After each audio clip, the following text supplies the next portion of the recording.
we recognised that the cost of school uniforms, in addition to the complexities around actually applying for the uniform, became a barrier to a lot of parents. So the local authority itself is actually responsible for the application form. It's their forum. So we sought approval of senior council staff, officers and politicians to proceed to actually removing the application form itself.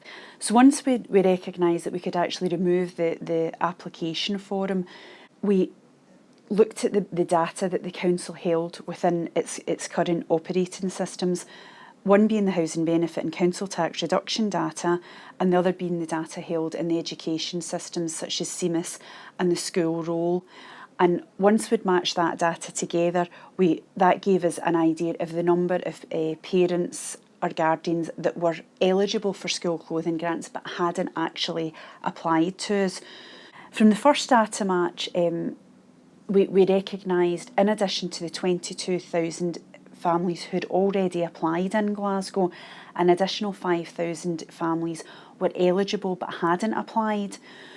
So in terms of numbers of a financial difference, there was 5,000 families that had a payment issued out. At the same time, we increased the payment, and by the time all the payments were issued, we calculated that 97% of families had actually taken up their entitlement.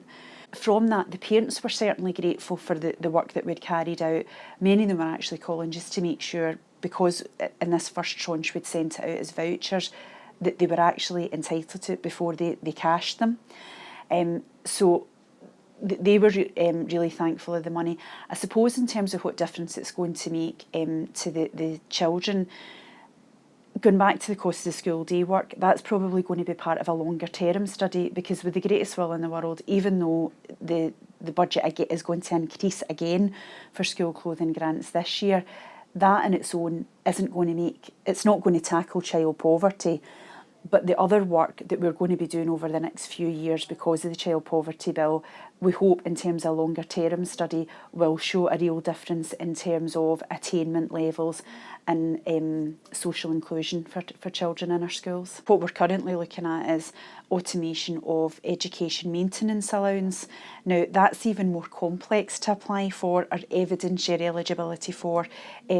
So we're looking at that in the moment, and we're going to be engaging with colleagues within Scottish Government that, because that is a real a group of children that really need that support.